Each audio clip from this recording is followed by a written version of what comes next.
Good evening, everybody. Another Monday night with bees all day. So I think tonight we'll have a little trivia question, and the winning answer will be announced tonight at about 9:45. So, yep, I'll give the trivia question out once we have been on the air for a little bit. It's going to be an easy one. So did everybody have a good weekend with their bees? Anybody not get into bees, or did they get into their bees? I saw somebody earlier talking about they still had supers to pull. Hey Nancy, how are you? Keith, Mike, Clay, how are y'all? Randy, good to see you on here tonight. Jonathan, glad you're here. So I did not do my usual advertising today. So Donna, how are you tonight? Glad to see you back. So we've been busy bottling honey. I'm down to 40 cases left. Hey, Bill Lee, how are you tonight? Brian, there's the man, the myth and the legend, Sawmill Charlie. How are you tonight, Charlie? Good. That's good. Brian, good to see you. Dodd House.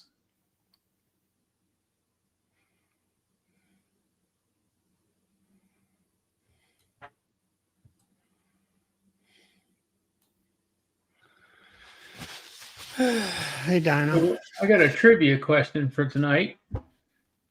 And hello, Judith. We'll announce the winner about 9:45. So everybody put your guess in the chat. And wait a little bit and get a few more people in here. Yep. And then I'll ask the trivia question. What'd you do this weekend, Charlie?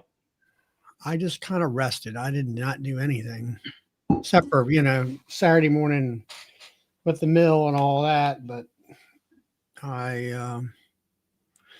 Brian. I guess, let's see. I bottled up about 20 pounds of honey, and then I dumped another 55 pounds of honey in my bottling tank and kind of topped it off. Yeah.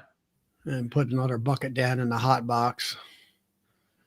And that's pretty much it when it comes to the bees. I did go out there. I had about 10 gallons of sugar water left. I went ahead and fed them. I went ahead and put that out there so it wouldn't go bad. Yeah. I didn't get everybody fed, but most of them. Checked on that one hive. I put the queen in. I didn't see any evidence of any eggs or anything. Hey, Billy Lee. Well, that's good. And well, it's not good. No evidence, no eggs. So I don't know what, it's a queen less hive still or what. It very well could be. They may have killed her. It's hard to tell, though. I don't know. It is what it is. Whatever happens, happens.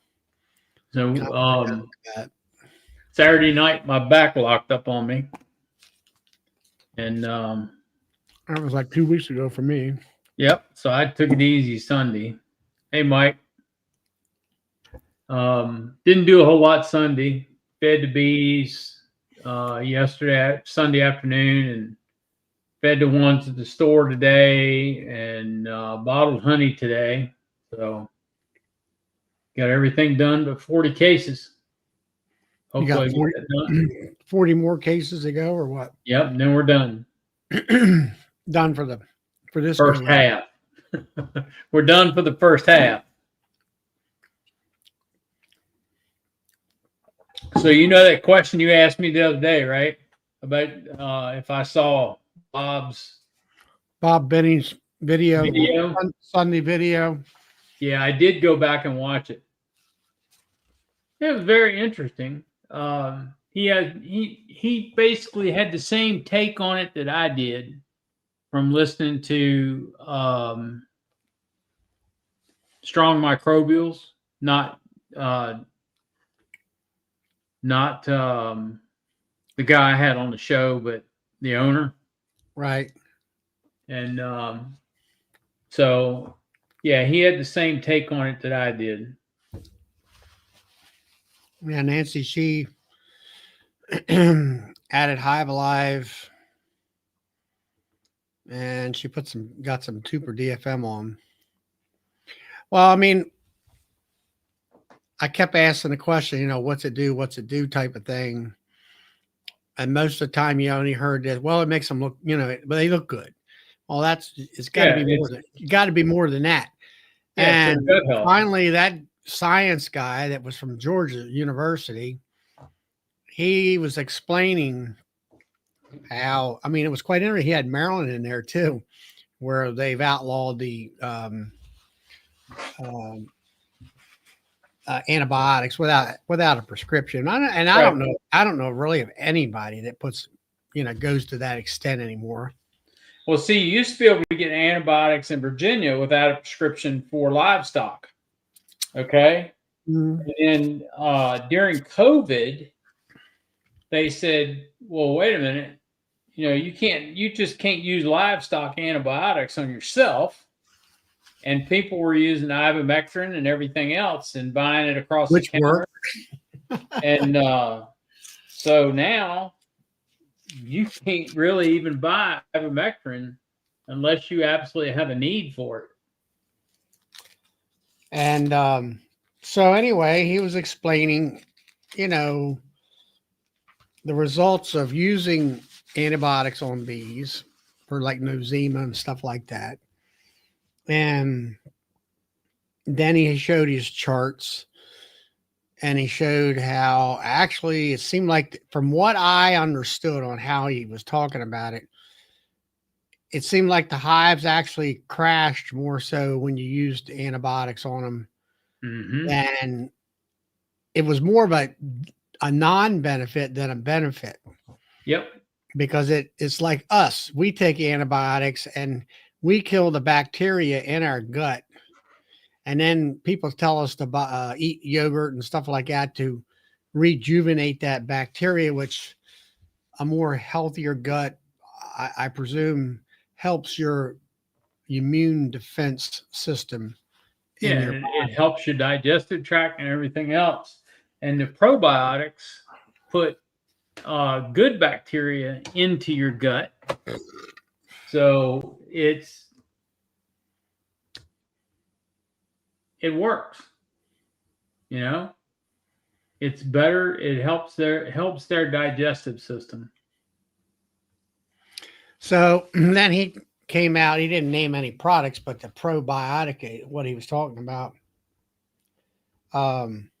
helped the bee. He had some type of, I don't know, coating inside the bee gut, and I don't know what the name of it was, but it helped produce that coating in the bee IG tract and all that stuff, which in turn helped the bee get through a lot of viruses and stuff of that nature. Yeah. And It's I'm a like, real good okay. listen. And after listening to the program, I what would you call it? I had a better understanding of that, was more of a positive. Putting that in the hive is more positive than just they look good. I had a better understanding of it. Yep. So yeah, but anybody wants to look into that, it was Bob Benny's latest video. It was actually a recording from the Georgia beekeeping conference, and the professor was from the University of Georgia down there. Yep. He's a pretty good speaker. I gotta give him that. He's a pretty good speaker. Yeah, he wasn't boring. I'll have to say that much. He's and all.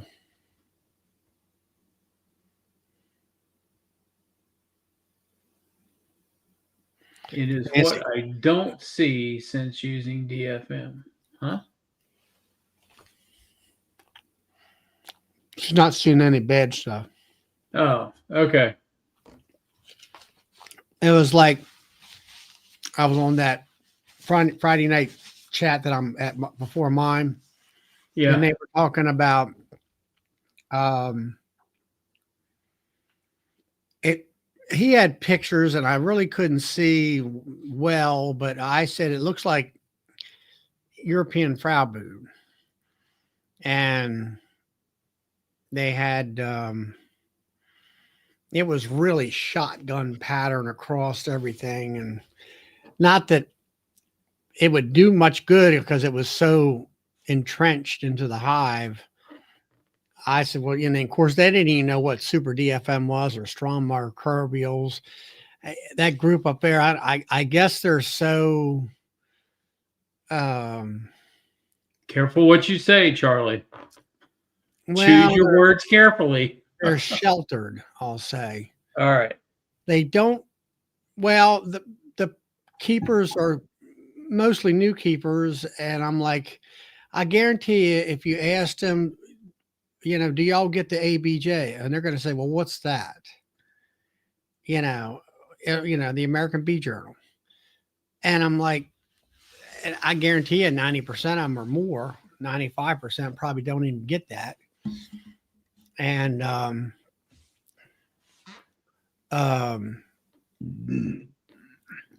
what's Nancy saying? Oh my God. What's oh my God for, Nancy? She knows them. And then they didn't know what strong microbials was or super DFM or any of that stuff. And it's like,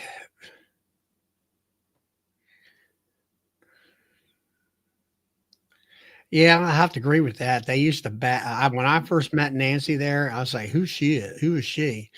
And then later on, the president at the time, well, the president actually now, he used to badger her something terrible. And she would say, she'd be quoting, let's say Fred Dunn stated, or, oh, he's just a YouTuber. He doesn't know anything. That's the attitude. Not that, I agree with everything what Fred does, but anything that was on YouTube, they just, pushed it aside. Yeah. Yeah, you could say they're sheltered then. Well, I had one guy tell me, so I don't have time to go and sit there and look at YouTube. I'm like, okay. I'm like,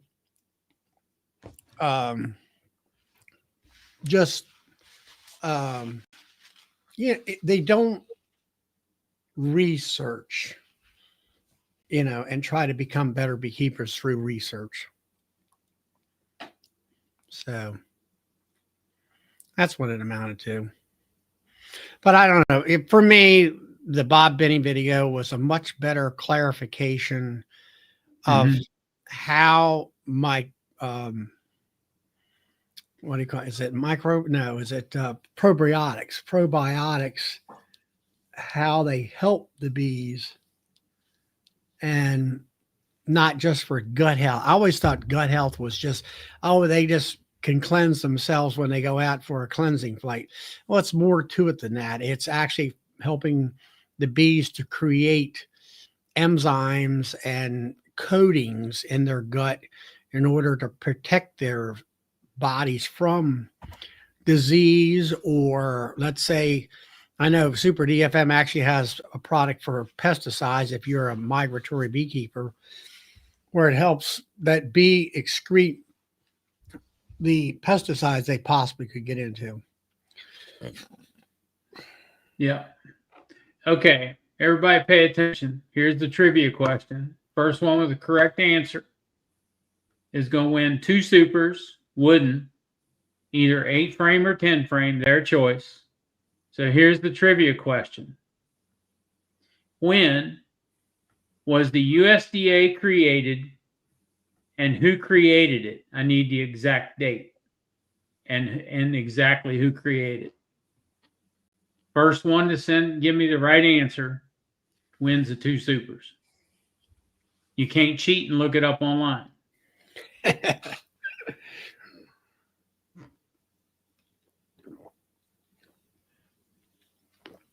I made them all think now. I have no idea. Roosevelt's wrong. Keith, you win. It was created by Abraham Lincoln, May 15th, 1862. He's Keith, got you won. 19. He's got his dates wrong, but Oh, 1962. No, Keith, you didn't win. Sorry. All right, Sarah, when in 1862?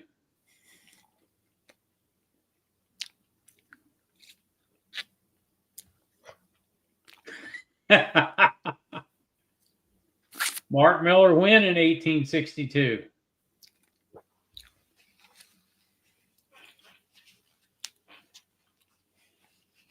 all right, there's Keith.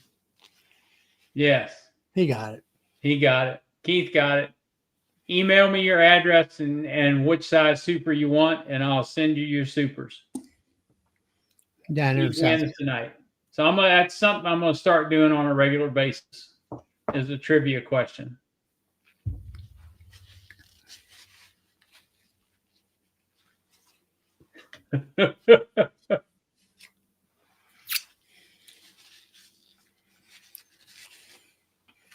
He actually had a pretty good honey year down there in South Carolina.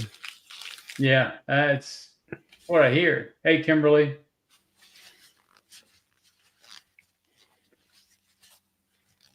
Yeah, Keith had a real good year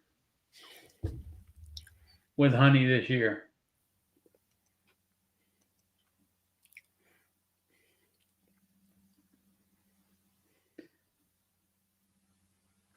Tom, you didn't know when it was done?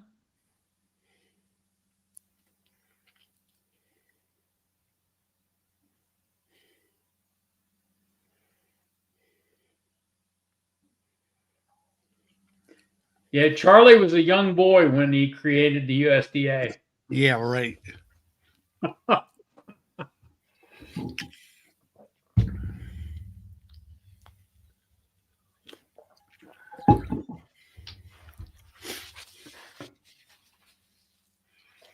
Well, I think I've seen Tom and Melissa. They got the tickets up for their Eastern Missouri Bee Conference in February, Well, good. and I looked into it, and they got a mighty good lineup there. They Yeah. got our one and only Brian from from Flower Street Honey is going to be there speaking on cream Oh honey. boy. And let's see, what's the fella down in South Carolina, Bob Benny's friend? Oh, Extended release. yeah.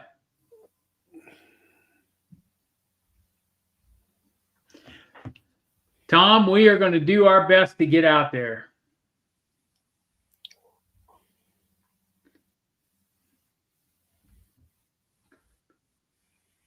I'm trying to look it up here.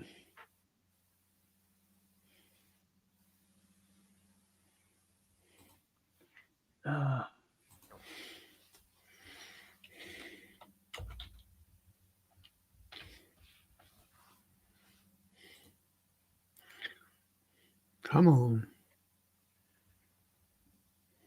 Hey, Hope, how are you tonight? Greg Rogers. Yeah, Greg Rogers. Hope came up with, so did Tom. I was trying to click on it. Google was busy.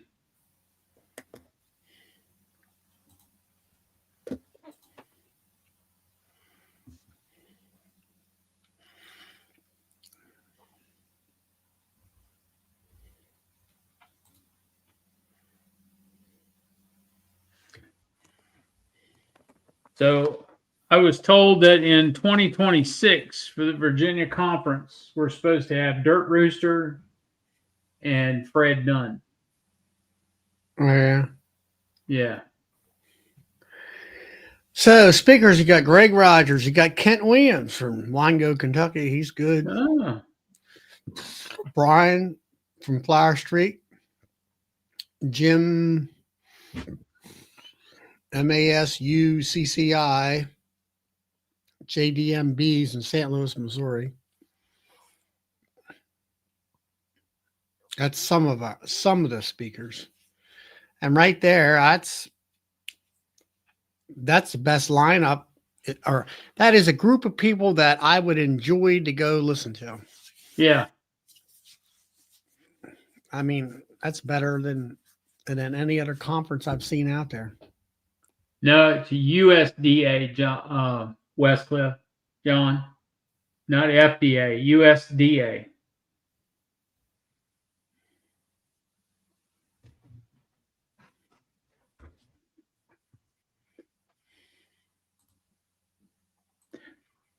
Do you know their topics yet, Tom?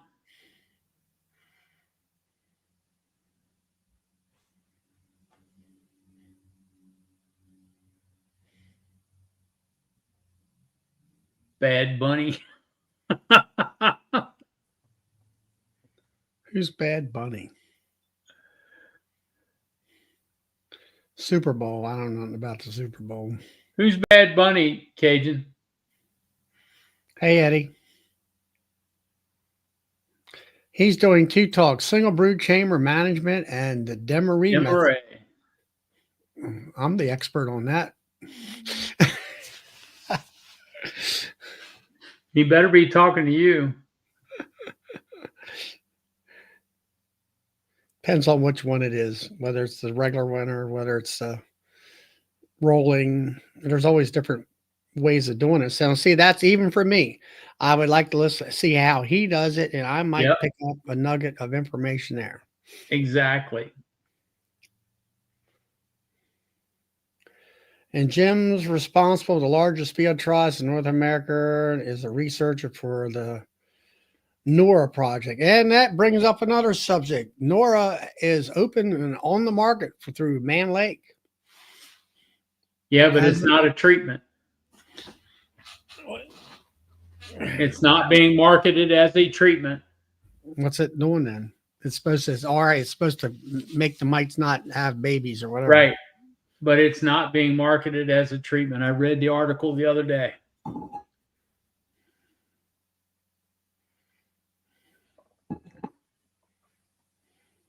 Now what they're recommending that you do is you do the NORA and back it up with OA is what they're recommending. Now, Brian says, how to decide on a hoverboard method? Hoverboard method? Huh?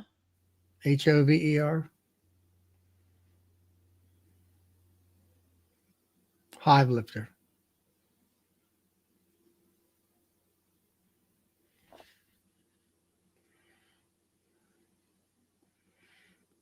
Well, I like mine. Hoverboard lifter. And he says hive lifter down here.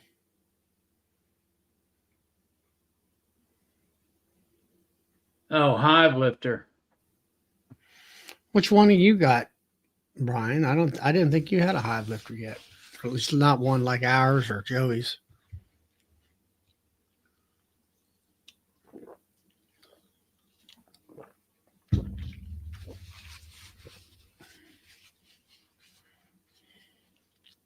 Bad Bunny is an expert on the Demeray system. Who is Bad Bunny? I'm going to find out.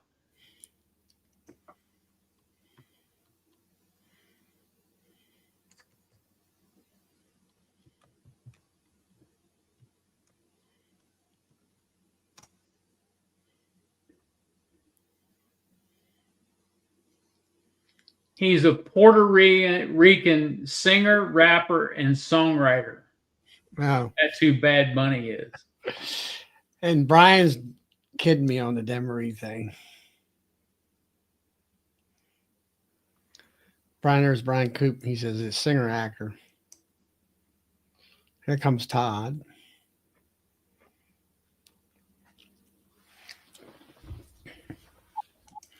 There he is. Good evening, Tom. Hi guys, how you doing? Pretty good. Good. You? I'm doing really well. You staying busy? See you, Nancy. Night, Nancy.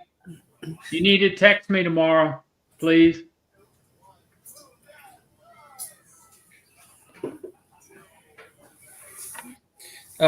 Hey, so if you guys are interested in knowing, I can tell you a few of the topics. There's a few things that we haven't finished nailing down completely. Yeah. So So sounds good so far. What I've read. hopefully you guys will consider coming down. Last year, Clay came in. Let me think about this. Todd came in. JW, of course.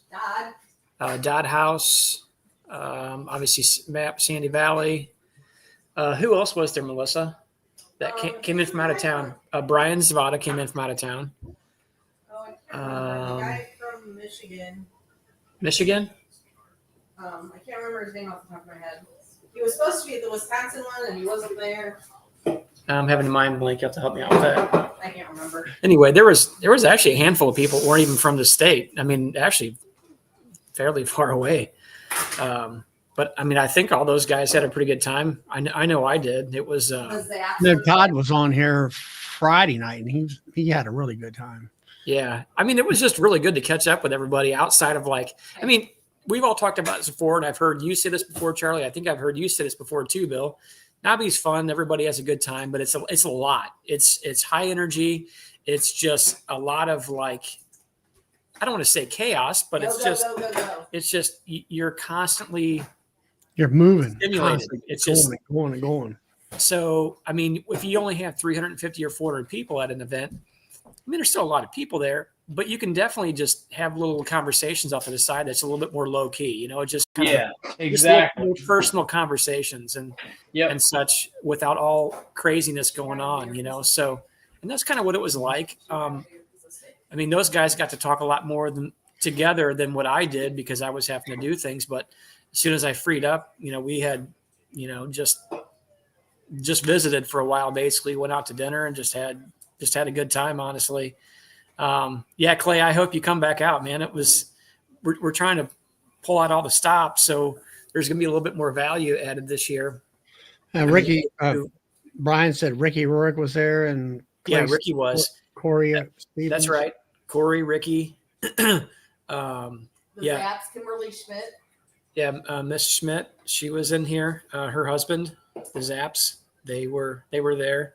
I don't know, it was just fun, you know. Just really had a good time. It's just great people, you know. So honestly, I say the more the merrier. Bill, Charlie, you guys swing down. I mean, we'll just have fun. GoPros welcome. I'm sorry. GoPros welcome. Sure. All right. I don't think that anybody has sent us anything saying that can't be recorded. Now, if there is, that'll definitely be mentioned, but I don't believe any of let me think about this. I don't believe any of the speakers said anything about that. I'll have to read through some of our vendors or our speaker agreement forms and things like that. But a couple that are not mentioned on there actually are, oh gosh, hold on a second. Let me pull up my thing. There's been a lot going on, and we've had a lot of new developments here. More recently, Lewis Bartlett was one of them out of the University of Georgia. University of Georgia. Thank you.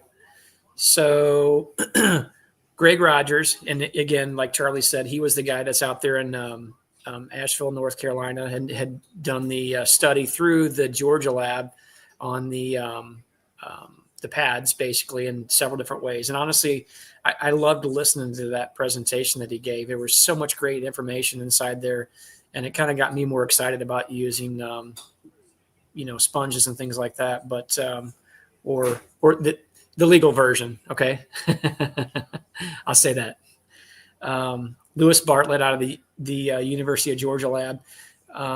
So obviously, Greg Rogers is going to be talking about the oxalic acid extended release and what that looks like and his findings and the studies and things of that nature. So I'm bringing him in specifically just for that one talk, actually. And then Lewis Bartlett, University of Georgia. He's going to give 2 talks. One of them is feeding sucrose versus high fructose corn syrup and how the bees can convert that and how they digest it. And there's a lot of science that goes into it. But it's not science to where you can't understand it and grasp it. It puts it into practical beekeeping applications and what that means. And he's going to be giving a second talk, and we haven't decided on that one fully. Kent Williams, I think I'm going to have him talk Friday night at the Friday night dinner. Is just a lighthearted welcome speech, just a fun-loving type entertainment, basically. And he'll be giving one at the beginner and also one at the experienced.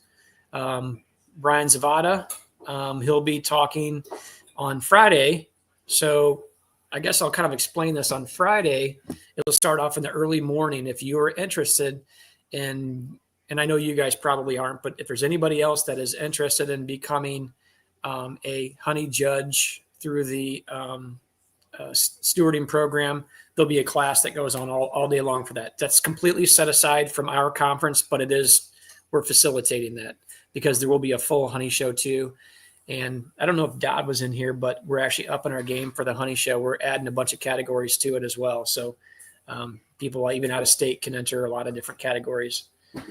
So Friday, along with that, there'll be classes that intermediate classes that will start at 10:30. So it's going to be late. You will have one class. We'll have a lunch. We'll have another class. We'll have a tips and tricks for the intermediate folks. Jim Masucci was a researcher, recently retired. He worked for Monsanto, which was then bought out by Bayer. And he worked on some of the largest field trials that were done in North America. And he was actually the guy who was doing all the main research behind the NOAA product, actually, which, like you guys said, literally just last weekend hit the market. As soon as it did and got approval, he messaged me and 5 other guys and said, hey, the product's just got approved. Let's see. So he will be talking, and then Brian Zavada. So I will be giving one presentation on Friday through the intermediate. Brian Zavada will be giving one presentation to the intermediate. And then Jim Masucci will be giving one presentation. We're going to do a Q&A, but we're also going to do like a tips and tricks category as like a panel type discussion too, where we're going to just, all the little fun tips that we've learned along the way through our journeys and experiences. We're going to bring those and hoping to add more value to people who are kind of in that second year through, I don't know, 4th, even 5th year beekeeper. There'll be value there for a lot of different people. And that'll go on Friday throughout the day. And I think it gets over at like 5:30. I believe so. 5 or 5:30. 5 or 5:30. And then that evening we will have a banquet dinner that everybody's invited to. There is a separate cost associated with that, $48. It'll be I forget all the menu that's on there, but it'll be listed on the website if it hasn't already. And that'll just be a fun event, networking event. All kinds of good stuff. Vendors will start setting up on Friday. Yeah, vendors will be set up. Hey, you know what? That's a good tip, right, DC? Got to make them earn their keep, buddy. Hey, there's no free rides, Got to teach those kids how to work, to teach them some good work ethics, and how to survive on their own, without mommy and daddy later in life. That's teach them the value of the dollar early. That's right. Absolutely. And hey, here's Todd. And then, so there'll be that dinner that evening, and then all day Saturday, again, there'll be a full beginner and a full experience side. And like I said, all those other speakers will be in there too, like your Frank Rankovic. I don't know if I mentioned him. He'll be talking about the hygienic breeding program, and I'm having him give one other presentation. We haven't dialed that one in yet. And then Kent Williams, Lewis Bartlett, and Greg Rogers will all be giving 1 to 2 talks, depending. And then we'll have a Q&A discussion in there as well. But there'll be plenty of time for lunch, visiting the vendors, just socializing. So there'll be like breakfast items, drinks throughout the day, a more of a bagged lunch so we can keep things moving efficiently. A nice one too. And then we'll have afternoon snacks, and hopefully we can even see about getting back the honey ice cream that's made here in not in St. Louis, but in the middle part of Missouri. So it'll be a lot of things happening Friday and Saturday both. And then typically afterwards, a bunch of people usually end up going out and hanging out, somewhere down the road. I'll have to entertain some of the speakers and vendors for a private dinner for that specifically. But after that, typically we'll all go hang out somewhere for a while and try to stay out of trouble. But that's a little I like bit. how you word that. Try to stay out of trouble. Well, I'm not going to make any promises, but I'm going to do my best. So anyway, I really hope you guys can make it down. I think it'll bring in that much more. So basically, the convention's a Friday and a Saturday, right? Correct.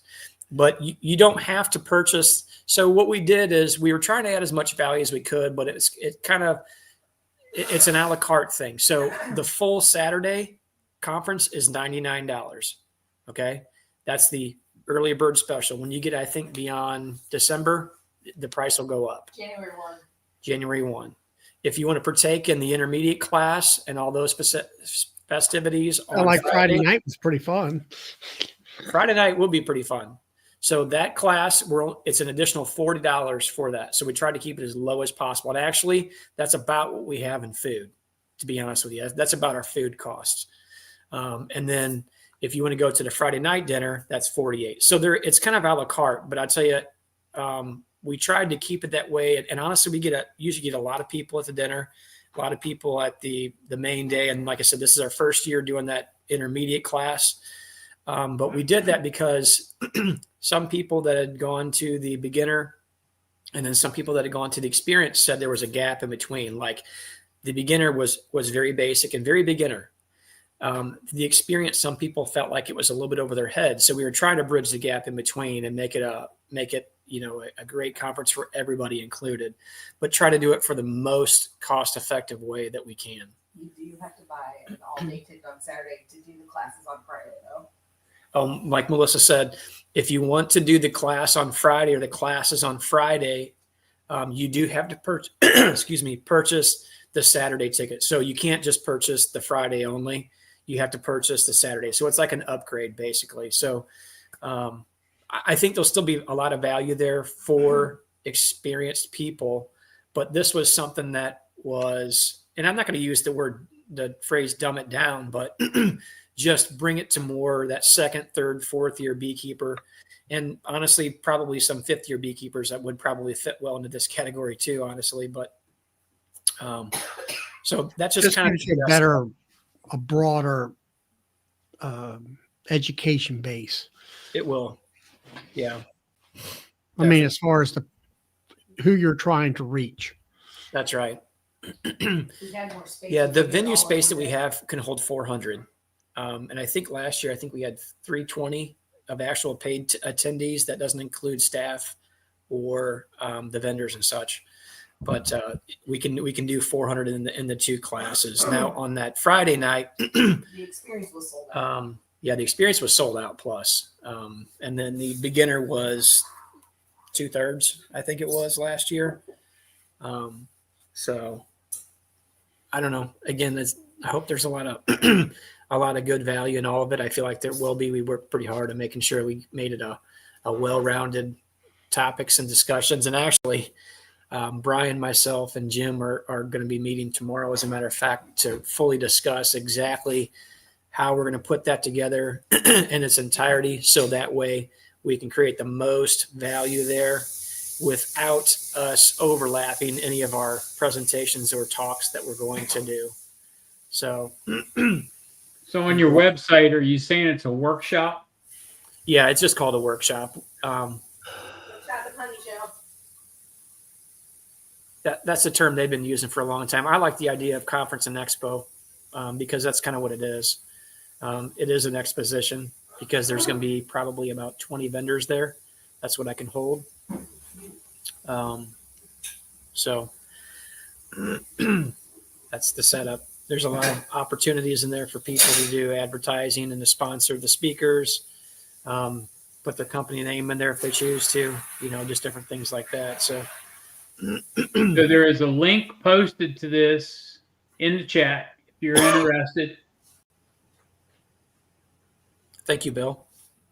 You're welcome. Our goal here is to make all the attendees walk away with better education and understand any of the products that they may miss at other conferences, or if they don't get to go to any other ones but this one. The vendors that we have there, I try not to overlap them with the same products. It doesn't make sense to me to do that. And pretty much everybody that I invite there, not pretty much, it is, that I invite there are vendors that I purchase products from and I use and I like, and it's so They all donate raffle items in the room. yeah, so there'll be a lot of that's usually a pretty big deal too, all the raffle items that are donated and stuff for that too. So I think last year people walked away with some pretty cool stuff, a couple of extractors and a few hive sets were there. Man, I can't even remember. There was a lot of stuff. Extractors. There was a lot of stuff there. So, JW came in. I better sign out. He's going to harass me, Bill. We might even have It's on you, brother, to defend yourself. I'm not getting involved in that one. All right. So what do you have to do? All right, here we are. I think I'm down here at the tickets. You've got let's see. The workshop experience, February the 21st. Mm-hmm. I presume that's a Friday. That's the Saturday one. That's the main. I'll just call it the main event. All right, the $99 one. Okay, and then you got the intermediate, which is what you said. Instead of having an advance, it's intermediate, which is $40. That's an And additional. then you got the Mardi Gras. Is it Mardi Gras? That's correct. That's the banquet. It's always been called the Mardi Gras banquet. It's a tradition. Mardi Gras is a big thing in St. Louis for whatever reason. Yeah, I don't even know. All right, so that is the Friday night. Yeah, that would be the Friday Correct. night thing. Yeah, that'll be Friday night after classes. Now, you don't have to go to those classes in order to go to that dinner. Like I said, everything is a la carte. The only thing that's different is in order to do the intermediate, you have to buy the full Saturday ticket too, to get involved. We were just trying to do like an upgrade basically, but we didn't want to charge a ton of money for it. Again, like I said, we're basically charging what the food is that you're getting. All right, we so need you to got contact a hotel to get a room too, right? I'm sorry, Bill. We need to contact a hotel to get a room too, right? I think there's a link. There's a link on here for that too. Yeah, the hotel is attached to the conference center. It is a nice hotel. It's a Holiday Inn, but it's been completely revamped, and it's actually nicer than a lot of the Holiday Inns I've seen. So all the rooms are very accommodating. Yeah. It'll be February, so it'll be cold. They got a really nice outdoor area. They have a nice pool. They have a nice pool. That's outside, so that'll be a little chilly. They have a really nice restaurant attached. There's a restaurant that's attached to it. That's phenomenal. Yeah. So to go to the conference and the intermediate class and the dinner, you're looking at $188. Yeah, if you're going to do all of it, it's 187. Yeah, that sounds right. And then you were saying something, what was there another?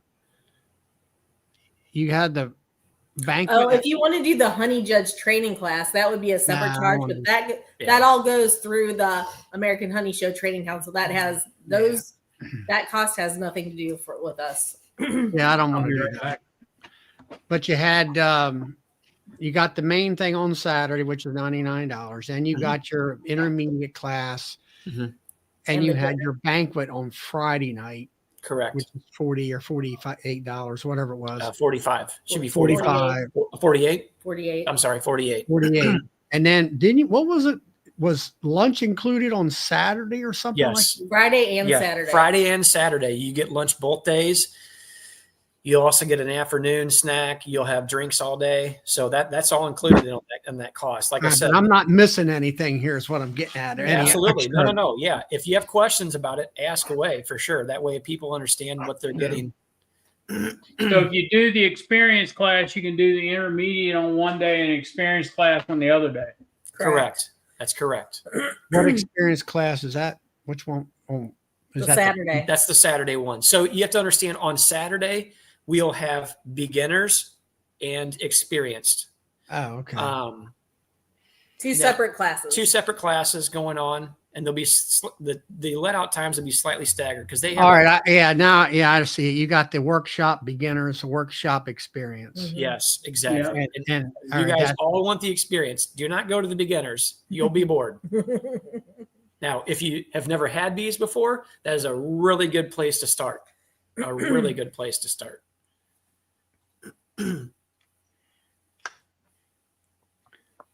Hopefully, we're going to get JW there signing autographs. And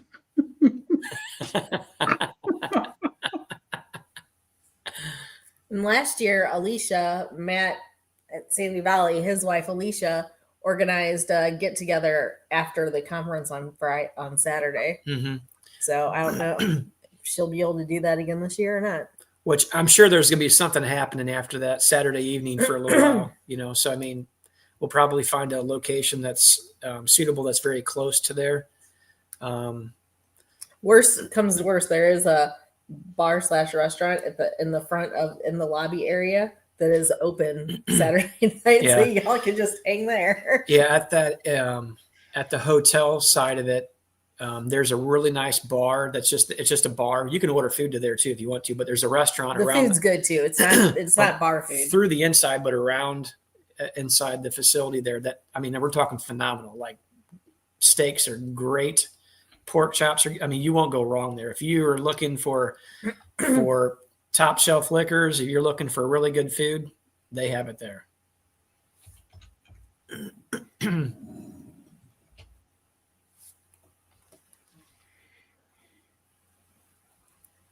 Hey, Dodd, you may have come in late, but I was telling earlier that we're adding to the honey show. So it's not just after party, Charlie's hotel room, BYOB. Bring your own bees? Is that what that means?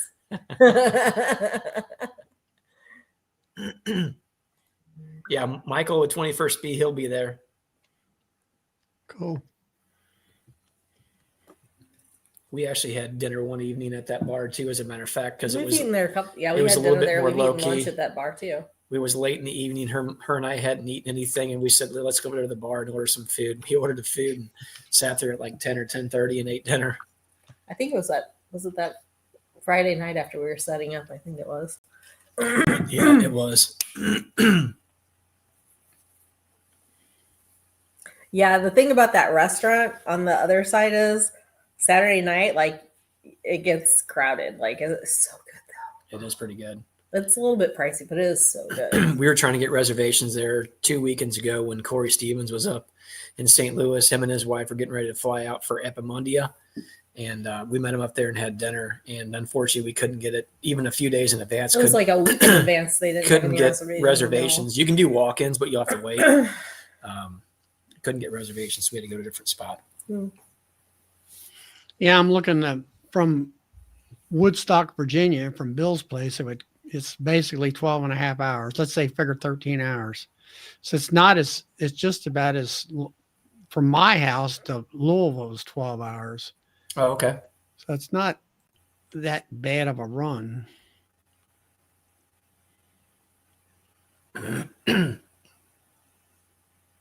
Yeah, we could leave. You could come down Wednesday. We could leave early Thursday morning and be down there Thursday night. Yeah, we'd have to do that. It's a pretty good size hotel room as well. I will say that I don't believe they had anything else going on, to my knowledge, in that hotel that same weekend. this year. Last year there was. Right. There was Clay still says plenty it of took rooms. 10 hours, so he's right there. Well, he's south of Bill, I guess you would call it. I'm sorry, Tom. I messed up. No, that's quite all right. I kind of bombarded you guys here with this. Thought I would. No, I like I say, I got on and looked at you had posted on the Facebook page, and I went and looked at it, and I seen the listing of presenters that you had on there. I'm like, boy, this is about the best. It's presenters that I kind of know who they are, and you don't get to see them too often. And that's one of the, it's like, and all that. So, it looks good to me. Yeah, we didn't want to bring in the same people we had last year. There is Jim will be one of them that'll be there as well. But man, he's a full of knowledge. But we wanted to change it up just a little bit. Our only disappointment in the speakers is that we were not able to get any female speakers. Every single female speaker we contacted was already booked, or they were going to be out of town that weekend. Yeah. And there was like 4 or 5 of them. It was I'll have a couple crazy. Of so for any of you ladies that would like to hear more female speakers, I apologize. I worked my tail off to try to get at least 2 of them in there. That was part of the reason when I went out to Georgia, the president of the Georgia Association, I invited her out. Julia Mahood. She gives a really good presentation on drones. I mean, it's phenomenal. So if you all are ever looking for another presenter, a female presenter to talk about drones, that's one topic that usually is not discussed in grave detail. Most people kind of skip over that, Now, where I'm at, it is, because you have the gal from up in Penn State, and she did a drone and I don't know, science project, and then she had a class about drones called the Dudes class, and I'm kind of droned out.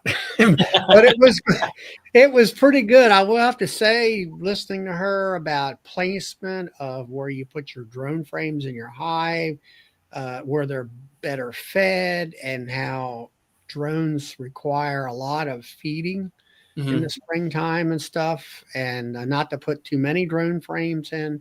Now she was saying, like, let's say 2 deep frames, where for me it would be 2 mediums. I figured my 2 mediums equal 1 deep. And she said you can overtax the hive, basically, creating drones. I think it sometimes will help create more efficiencies within there too.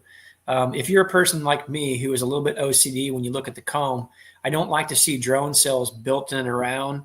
In between the frames and all that stuff. You'll do it between the frames, or you'll particularly see this if you're either a foundationless person or a wax foundation. They like to chew the edges around, and they like to hide stuff around the bottoms and around the edges there on it. That's always where they put the swarm cells and stuff too, which is one of the reasons why I don't particularly care for wax. Works just fine. I put the drone frames in my hives this year. I put 2 mediums in because I run all mediums, and a huge reduction in drone burr comb, as I call it, in between the frames when you go from one box to the next.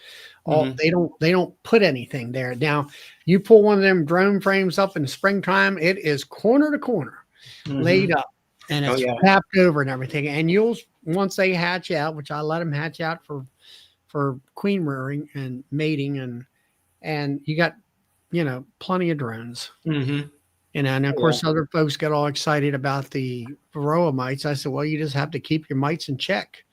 Make sure you keep the levels suppressed, throughout the year. People can use that product now, Viroxan. I mean, that's a good holding treatment according to some of the research that I have seen people talk about.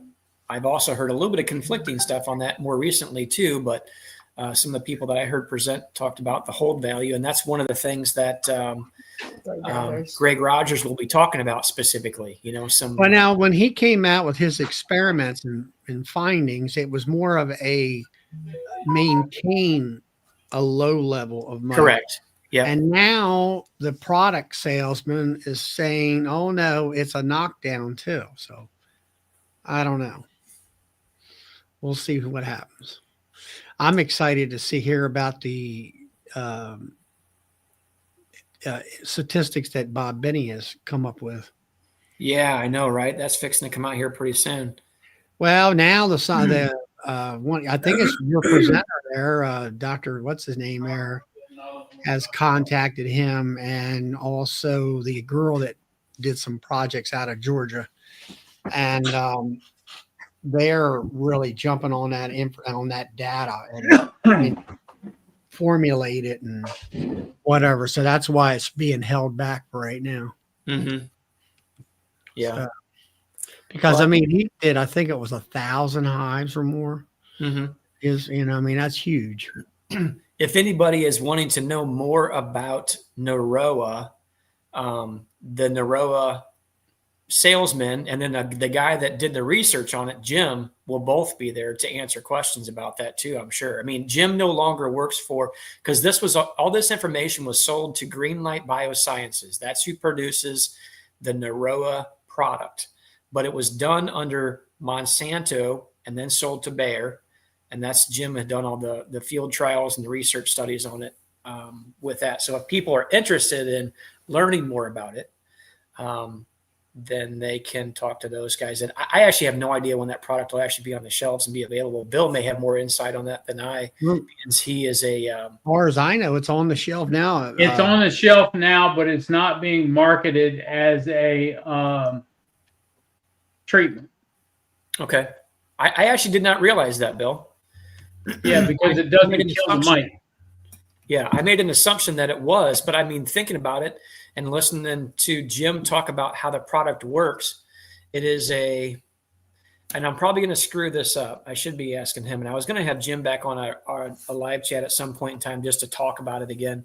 If anybody was on a chat with us about, I want to say maybe a month and a half ago or so, I had him on one evening when I don't remember if it was, I want to say it was a Thursday night chat when Ricky wasn't able to come on or something like that. And I had him on our channel just to talk about it a little bit so people could understand it a little bit better. But if I'm not screwing this up, I think it is I don't think it's an mRNA. It's an RNA. I can't RNA remember. or RNI or something like that.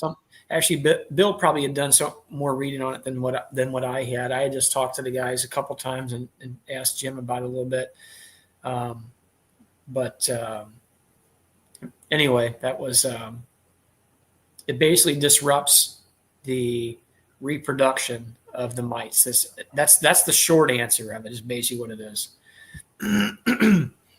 But the only thing that we discussed about it when we first heard about it and read about it was, I forget how many weeks that stuff was on there, like 4 months. 18 weeks. And it's like, okay, where are you going to place this if you don't, if you're not supposed to have it on when the supers are on and all this other stuff? And yeah, it's basically in a feed is what it is. And you want them to feed it right into the brood nest is what you want. So you don't want any supers on because you'll be throwing your money away on that. It needs to go right into, it's mixed in a syrup that gets fed to them. So you want it to go straight into the brood nest is what it is. What was it? Does it talk about? What was his Oh, no, it doesn't. mRNA? That's what I was looking for. It doesn't say on the Man Lake's description. Has anybody talked to you about selling it, Bill? I'm just curious. No, that's a Man Lake product. So Man Lake. Oh, it's only available to Man Lake? Yep. So wow, they're exclusive, huh? On Man Lake's website, it says available to purchase soon. The EPA has approved this product at the federal level. Now each state must approve the use of Naroa. Okay. So it's not Yeah, for sale Virginia yet, has but not they're approved it advertising yet. I would just making the assumption, I don't know this for a fact, but probably it hasn't been approved through any states yet, I'm assuming. If this just got approved this last weekend through the federal. Yeah, I would say so. It'll probably take just a minute. I mean, who knows? Depending on how that whole thing works, I would say maybe there's a slight possibility that people could utilize it moving forward to this next season. But I don't know that you would utilize it this time of year anyway, when I'm thinking about it. I don't think that would be cost prohibitive to use it right now. I think you would use it in the springtime. The right after you they take recommend backing it up with OA Okay. to get the kill.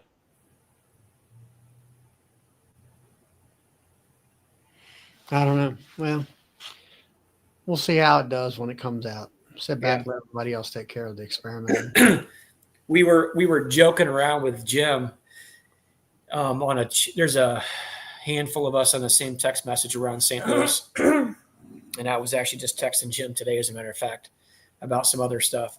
And we jokingly said on this large group text feed, said, "Oh, hey, you can get us all a discount." Somebody else mentioned that. And he says, "No, actually," he goes, "I can't even get a discount on it." He goes, "I have to pay full price for the product like anybody else." So he was the one that did all the research on it, but he still has to pay out. I mean, again, this is no longer with the company that he actually did the research for. So Greenlight Biosciences paid however many, probably millions, at least hundreds of thousands, I'm sure, for the research. Because it went on for a long time. He worked on it for, it was quite some time. I'll have to have him on a chat sometime. He can talk about the specifics on it if people are interested in knowing that a little bit better. Yeah, it's, new stuff coming out and everything's evolving. Yeah. Hopefully for the best.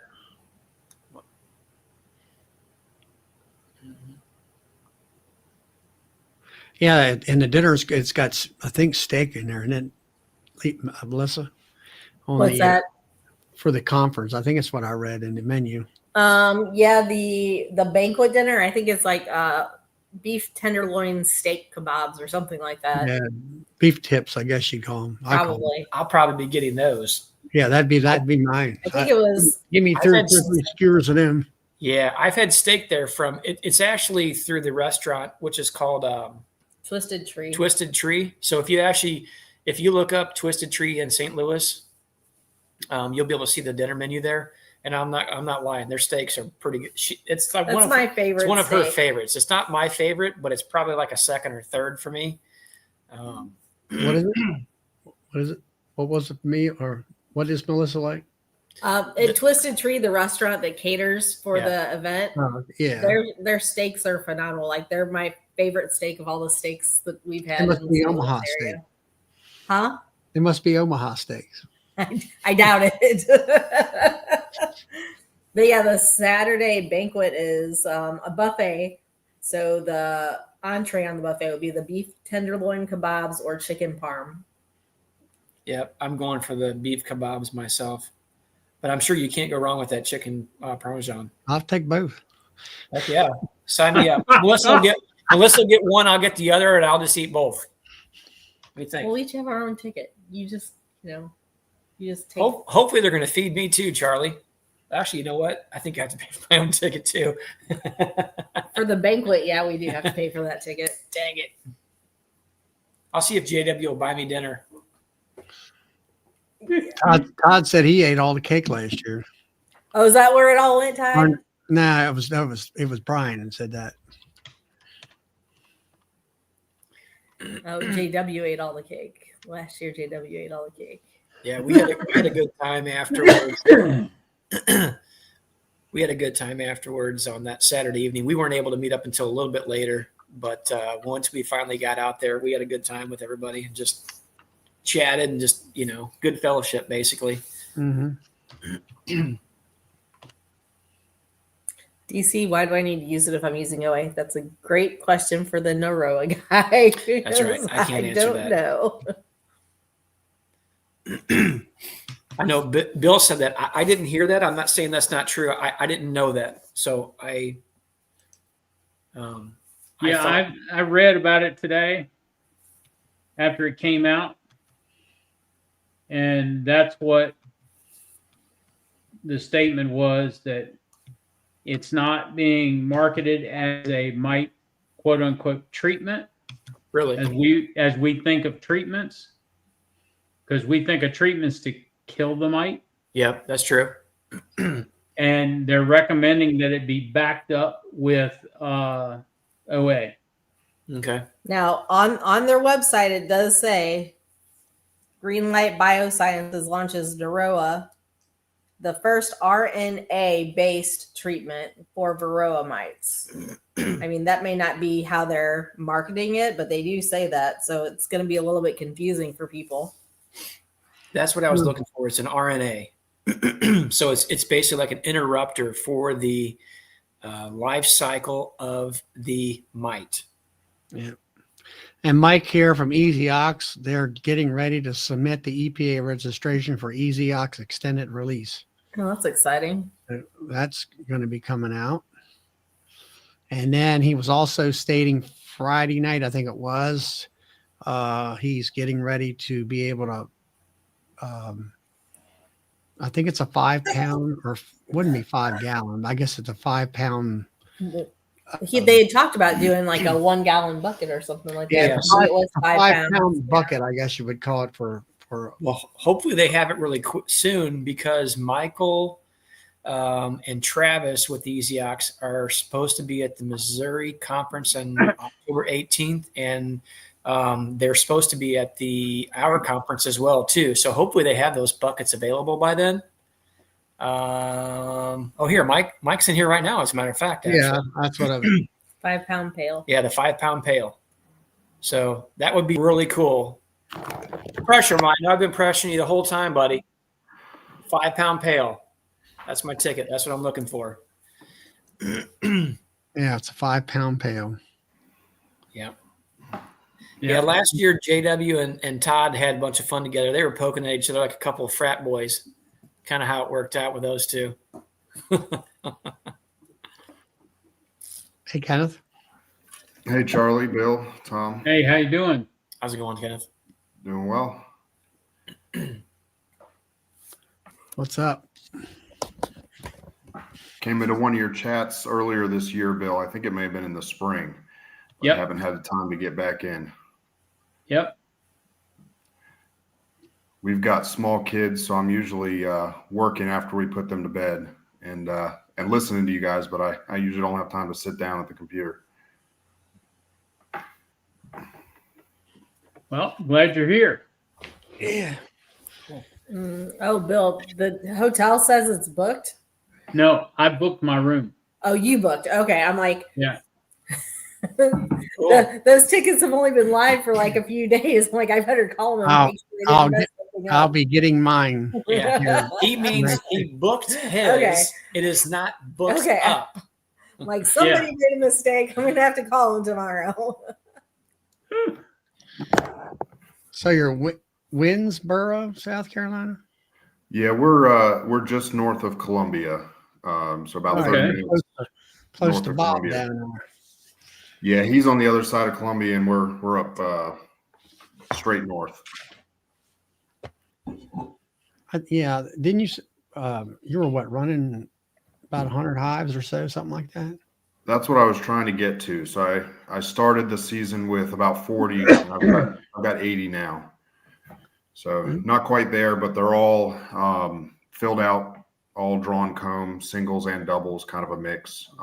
Just whatever they were able to do is where I left them at, and that's what we're gonna hopefully go into winter with. I haven't started any fall feeding yet, so I may have some combinations to do. But about 80 is where I'm at. That's good. Yeah, from 40 to 80, you doubled. So yeah, that's definitely in a positive direction and everything like that. Yeah, you're moving forward. That's a good thing. So are we? Well, obviously sideliner. We have a day job, I guess, along with that. Or I remember you after you start saying a Columbia and all that stuff. Right. And all so that.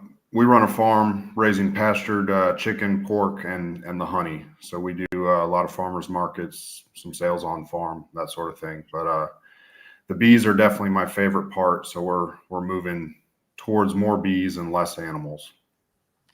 Yeah, they're. That's like I tell people I like bees because they're what would you call it, seasonal. Yeah. I have to kind of take that back a little bit because I do treat my bees with OA vapor through the wintertime. But when you only have to touch them, let's say a couple hours, 2 to 4 hours a month. Yeah. Let's say 2 hours per treatment, depending on how many you got. And you do it about twice a month. Not bad. Compared to cattle with 7 days a week, twice a day and all that stuff. Charlie, you need to get one of Larabi's vaporizers. It'll just be a couple seconds He's for got one. I got vaporizers. I got a ProVap 110. I actually got 2 of them now. And I'm already set up. I got the generator and the cord. And all I got to do is drive down the line and basically, I only have to move that truck probably twice because I got a 100-foot cord and I can probably do 8 to 10 hives. I don't have to do as many nukes now. So, and I'm actually cutting my hive load down some. So I do, it does good. I got when they first came out with the tube, where the automatic measuring thing with the push button on plunger thing, yeah, and all that. So that really made a big difference for me and all. So how many pounds of honey did you get, Ken? I got about 1,000. Didn't have an exact weight, but based on the buckets and how I fill them, not all those 40 were production quality, I guess. I had some more swarm issues this year than I would have liked. We seem to have a lot of pollen that came in and just plugged out some of the brood chamber and had some swarming because of that. Yeah, that's kind of where I'm at. I got, like right now, I've went from 12 to 18 honey hives and reduced my nukes down to 8, and because I'm not selling nukes anymore. And you never can have, it seems like for me anyway, there's not 100% of all 18 production hives are running full blast and everything. And so that seems to be like you say, you always got a couple of dinks there that ain't either as a queen issue or it's this or it's that or whatever type of thing. Yeah, this year was the first year I started grafting and kind of selecting the best of what I had. Before that, it was all swarms and emergency splits from swarms. So kind of a little bit of everything, whatever's in the area. So how did you do with your queen rearing? I did pretty well. Pretty well. I think I did about 30 cells per graft, and I was getting I think I was getting about 60% take. That's pretty good. Yeah, and it was very consistent. So I'm not sure I was doing something wrong, or the population in the builder was running 10 frame cell builder. Yeah, I tried the method that Bob Binney outlined in his video with the double deep, and you'd have it queenless at some times, and then you'd recombine it with the queen excluder and do that. You do YouTube or videos or anything? No.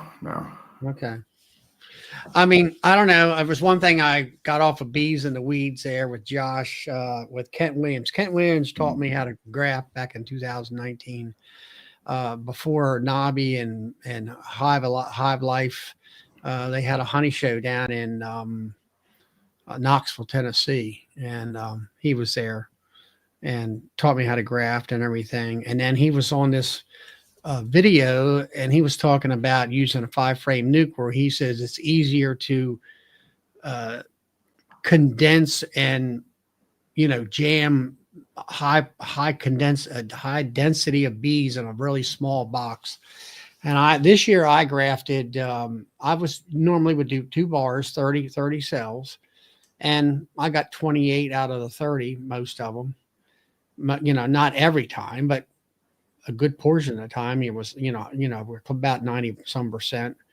Main thing is like, feed, keep giving them sugar water and let's say some pollen patties, make sure they have pollen frames in there and a nectar frame.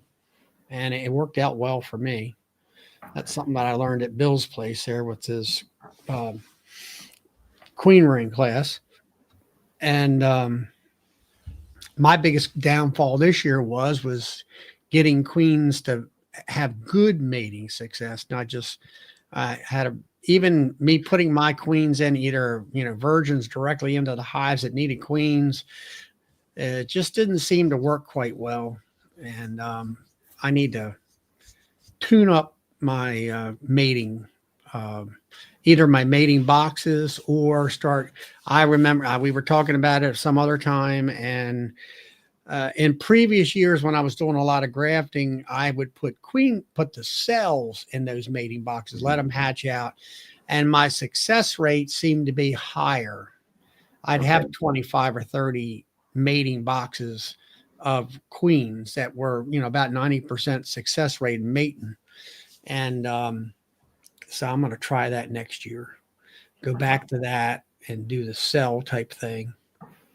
Yeah, I did mostly virgins this year. Set up a freezer incubator like you have, and did mostly virgins, and they did all right. Something I haven't done, I don't know if y'all have done this before, but set out, surrounding drone flooding yards from your mating yards. Yeah, that way you're controlling your genetics. Mm-hmm. And now, did you have any issues of not being able to catch them when they hatched out within a couple of hours so you can get feed into them or anything like that when you use that incubator? No, I kept a pretty good eye on them, and I did put some honey down in the bottom there. And I didn't have any that died before I got back to them. So they were healthy enough to get marked and then put into a colony. Okay. So you did mark them before they got mated? I did, yes.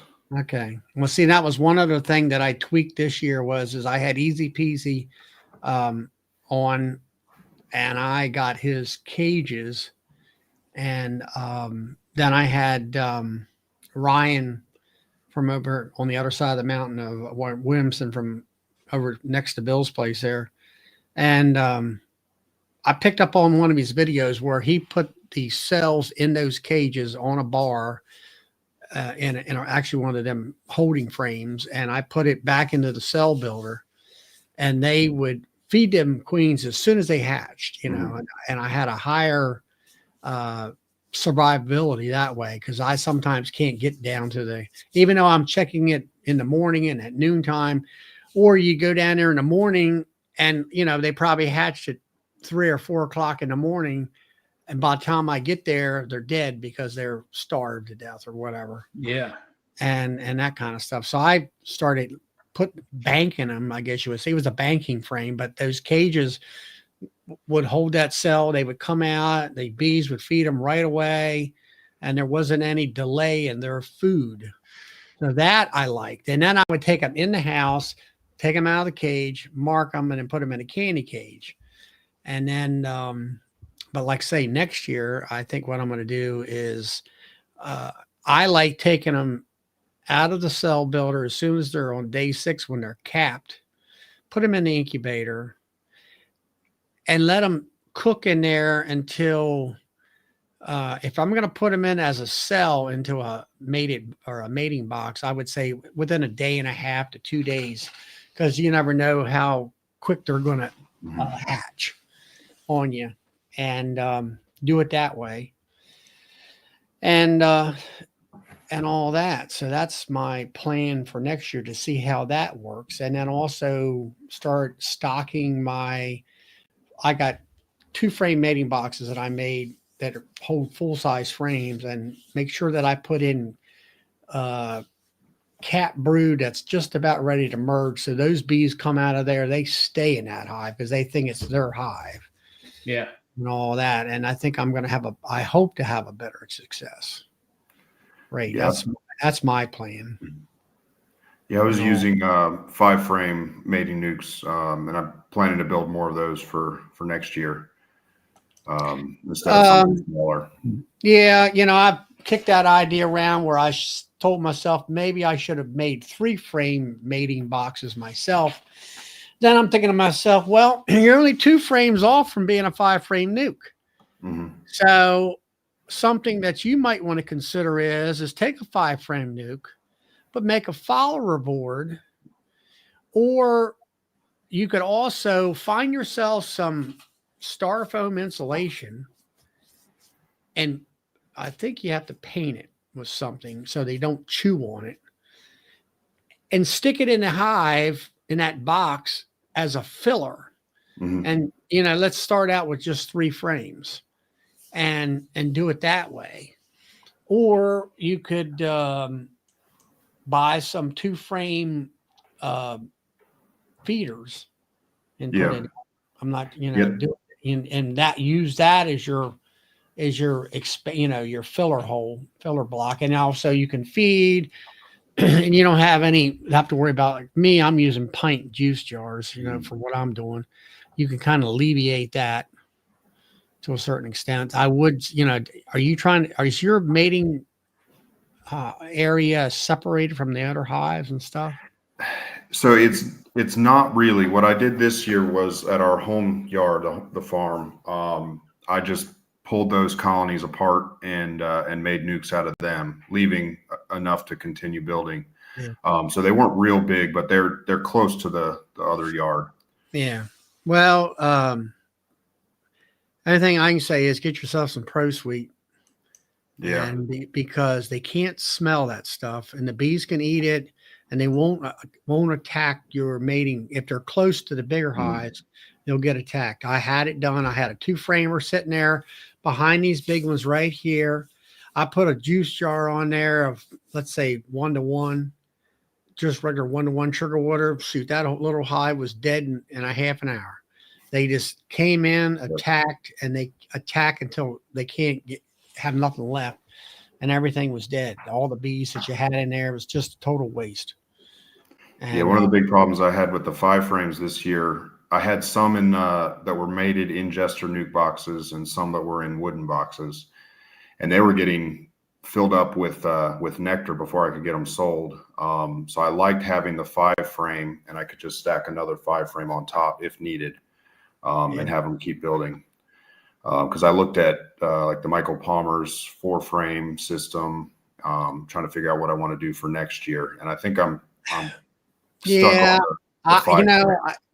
The reason I got into the nuke business because of Michael. Michael was he was more or less the new guy on the street, on the road at that point in time, where he come up with an old idea new again, saying, people, go back to what they used to do 100 years ago. That's what it amounted to. And people have done that in the last 15 years or so. And, but I've looked at that 4-frame and sharing the wall and all that kind of stuff. And then I get to thinking about it. Okay, you only can get 4 frames in there instead of 5 frames in there. And you can stack up on top and everything.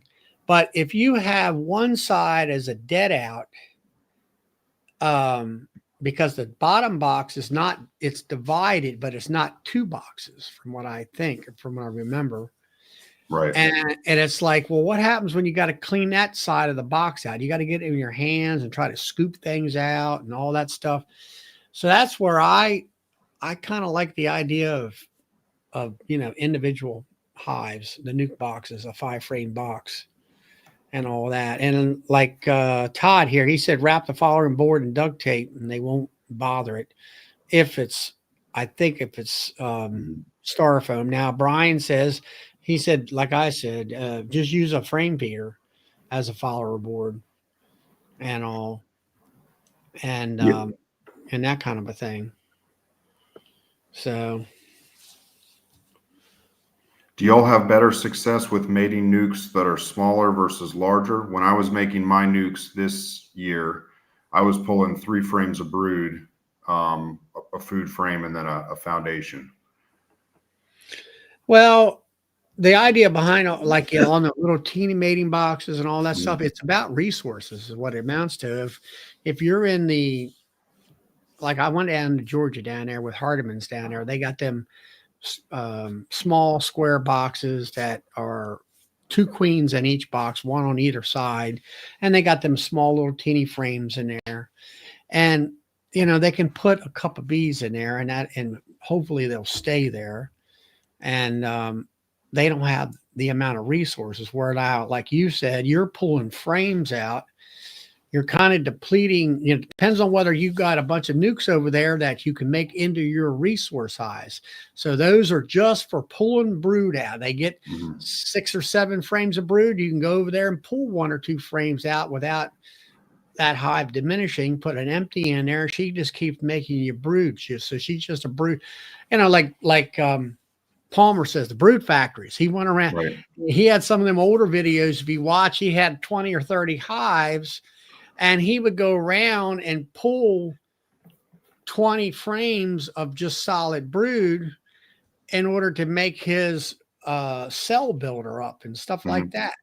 And so you kind of have to have certain hives for certain jobs. And trying to do it with just all the same hives, it's like trying to make brood factories out of my honey hives. And I have pulled the brood out, but I think I've damaged myself as far as that extra bee power that I took out of there was what was going to gather more honey for me. Because when I'm doing my rolling demery on a weekly basis, and hopefully the weather's decent, instead of getting 50 pounds, you're going to get 80 some pounds per hive. You're actually gathering an extra 30 pounds of honey, and they won't swarm. If you have swarm problems, that's the one thing I finally learned through experience, is that everybody talks about swarm prevention. I said, it's easy. Understand what creates a swarm. And that's the fact that the queen can't find a place to lay eggs. She's ready to swarm. So if you pull the brood out, cat brood, put empties in and let her keep laying it up, she'll never swarm.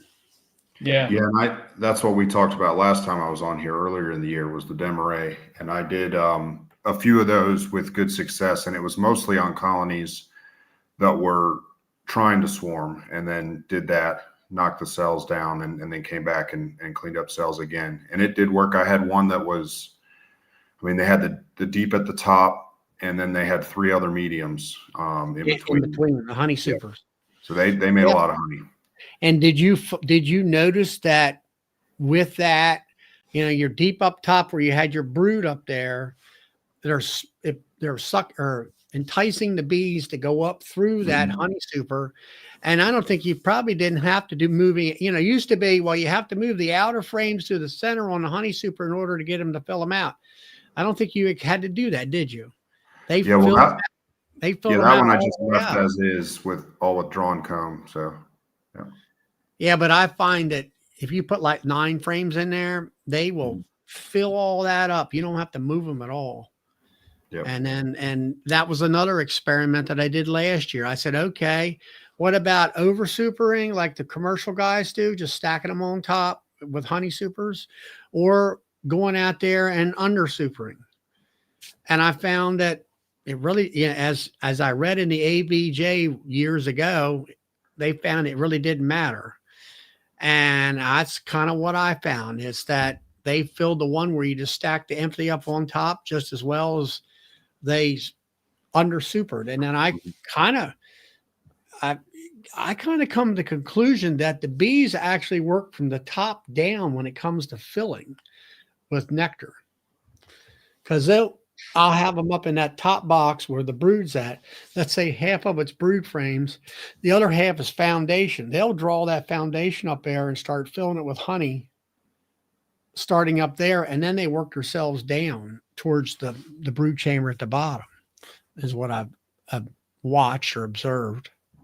Yeah, see, now Charlie used the small mating nukes. We use the 5 frame nukes. That way I can put a feeder in there with them. And that cuts me down to either 4 frames or 3 frames, depending on whether it's a deep or a medium. If it's a deep, it only cuts me down to 4. And that way I can have more bees in there that will become accustomed to that hive and stay there because they were born in that hive. Because that's how I populate my mating nukes is I put frames of capped brood in there, and they become accustomed to it and they stay there. Okay. Yeah, well, that's what I needed to do this year. I was selling my queens as virgins pretty darn quick there through the season. I wasn't really having to have those boxes ready to roll. Yeah. And I got in, then I got into the point with the easy peasy. I'm like, oh, I can put my queens in here and I can bank my queens and I can put them in the candy cages and bank them. And it's like, I don't have to be pushed to get all this other stuff done. And I got lazy is what it amounts to. And then when I tried to do some other things, it just didn't quite work. And I think that maybe that's like I do have 8 nukes there, or I have space for 8 nukes. I'll try to get them to just keep pulling frames of brood out of that and keep them moving and working and keep them down so they don't want to swarm because they're getting bigger or getting in the hive. Right. And then use that as my to fill them breed boxes and stuff. And then you got to get that kind of stuff, kind of time it right. Really, I guess you might say, get it set up a week ahead of time or so, 4 or 5 days ahead of time. And about the time those cells are capped and that kind of stuff. Yeah. That's something I need to do next year, is going to have some resource hives, some 5 frames in all of my production yards.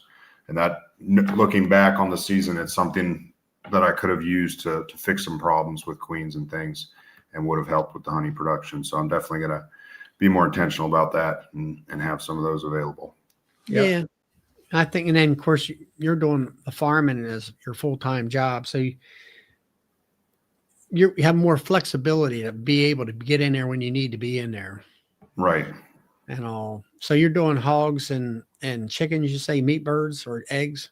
Yeah, just meat birds, using chicken tractors across the pasture. We phased our pigs out. It just didn't work very well on our property. So we have some in the freezer that we're selling, but no more for next year. Planning to make a big push with the bees. So that's what we're doing. Well, I think that's probably a good choice. Yeah. I think so. I think there's a lot of potential there for you as far as like you could be selling nukes and selling sell nukes, you sell your honey and get your queen rearing. You can, as soon as they find out that you got nukes and you got queens, you don't have to advertise. People be beating on your door. They will be. They'll be beating your door down. That's right. 6 months, 6, 7 months out of the year. Yeah. I mean, if you can raise your own nukes and stuff like that, you're doing well. Or in your area there, if you can buy 200 nukes and have them prepaid for and sell them out, do that kind of a situation too. Yeah. I can hook you up on that part of it. But yeah, we're working on our honey house as well. That'll allow us to do some more things. So that's almost done. So got to hook up the sinks and then we're ready to get inspected. All right. That was another big project for this year. It's not big. We kind of renovated an existing building, but it's nice. It's all new drywall, new electrical, everything's sealed up tight, freshly painted floors. And it is going to be very nice to have a dedicated space. Your walls are washable and all that stuff. Right. Yeah. They're unfortunately or fortunately, the guidelines in South Carolina are very vague. The walls need to be washable. That's pretty much what it says, but they don't say any sort of material or anything. Same with the floors. But we've got a good paint on the walls and a good floor paint, and meeting all the other requirements. So, but we did everything in our kitchen last year. with the hand crank. So we've upgraded quite a bit for this year. God. Yeah. You know, this is 2025, not 1925. Yeah. Well, this year, this harvest, we had a 32 frame electric, so that was better. Yeah, I would think so. Yeah. You got to get up to Tom there, and he's got a heck of a line. Yeah, I've looked at some of your videos, Tom, and I used a hot knife this year. Well, it was hot because I put it in a pot of hot water. So I got to upgrade that side next. That's what we're looking at now. Yeah, you'll have to get yourself a. Let's see. Who was it? Oh, there is a light. That's the only problem. It's a hand crank. It's the same thing that Tom's got, just like Bob's got that hand crank license on capper. There's a guy up there in Pennsylvania that is scaling down, I guess, and he's got it up for sale. I don't know what he sold her yet, but like Tom says, if you're going to go to that point, you might as well go all the way and become totally automatic. You know. Exactly. You know, that's a small mini. You only cry once, right? Yeah. A small mini line will cost you anywhere between like $37,000 and $40,000, depending on the brand that you get. But I'll tell you what, the fact, Kenneth, that you have a designated space, there is so much value in that statement you just said. I'm telling you what, you said it's small, but don't discount that down, because I'm just slightly envious of having a dedicated space. That means a lot in streamlining your operation. That will save you a lot of time, having one dedicated space for that. Oh yeah, it's already nice, and it's not fully set up yet. It's about 400 square feet, but it's one building, air conditioned, heated, all that. So I've got a big dehumidifier in there as well. So I used it as a drying room this year, which helped quite a bit. So yeah, it's been great. Yeah, that's awesome.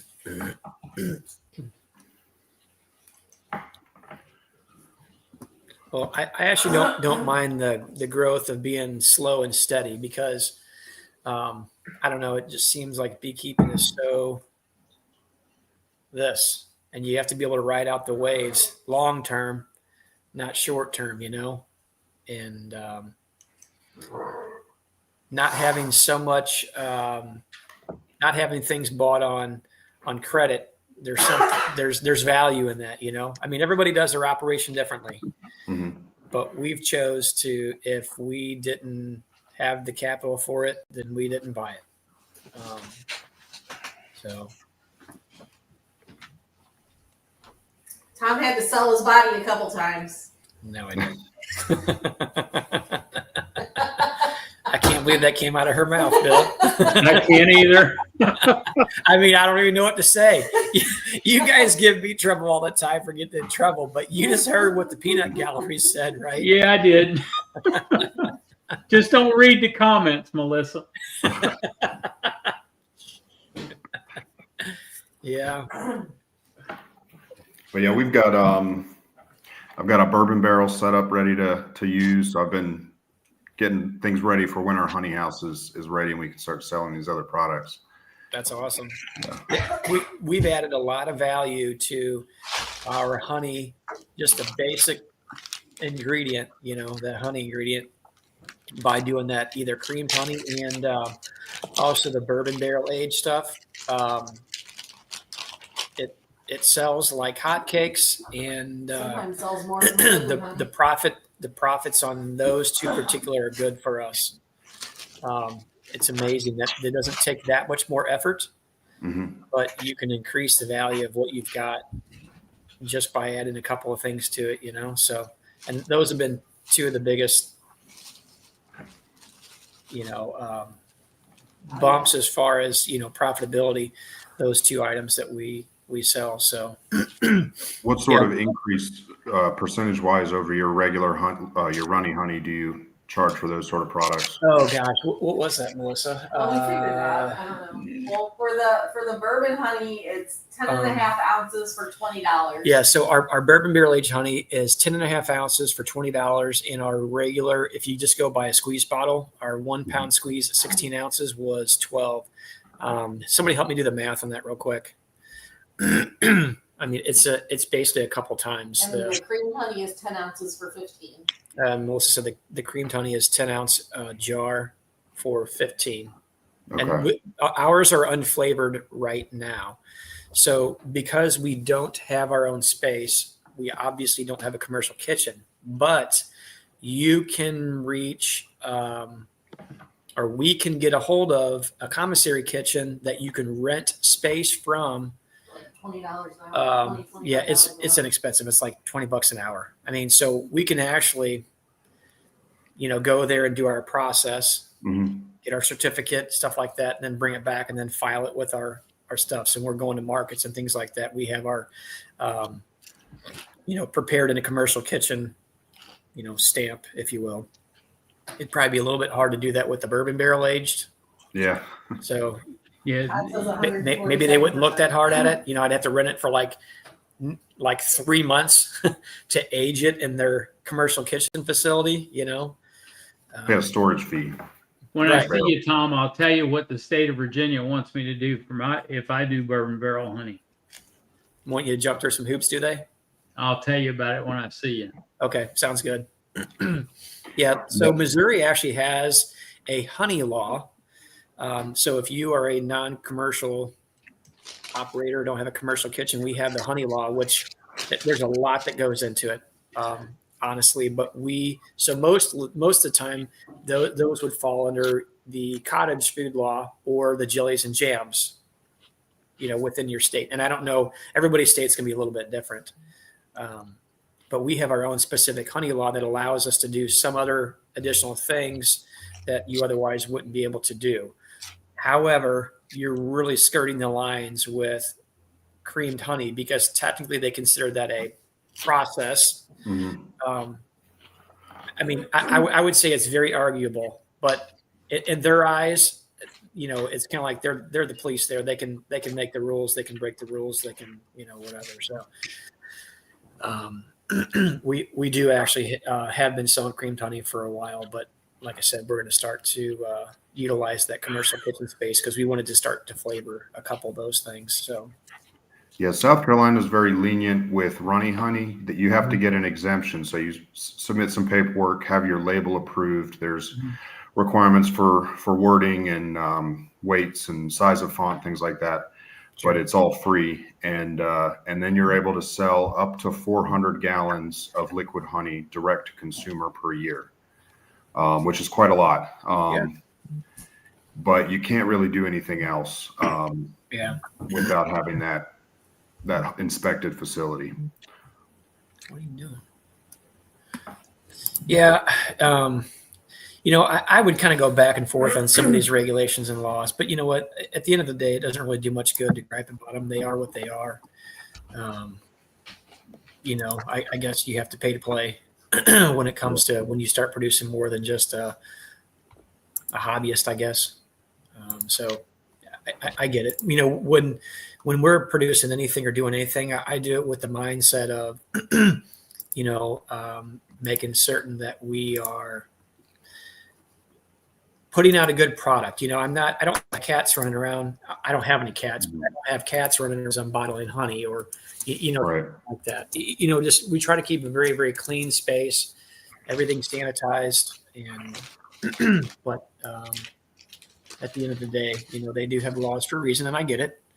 I understand those. Sometimes common sense is not so common, and people do things that, there's probably honeys that some people have in their homes that I probably would prefer not to eat if I seen the way that they process things or what they did with, but so I guess that those are there for a reason so that everybody keeps a good product that is safe to eat.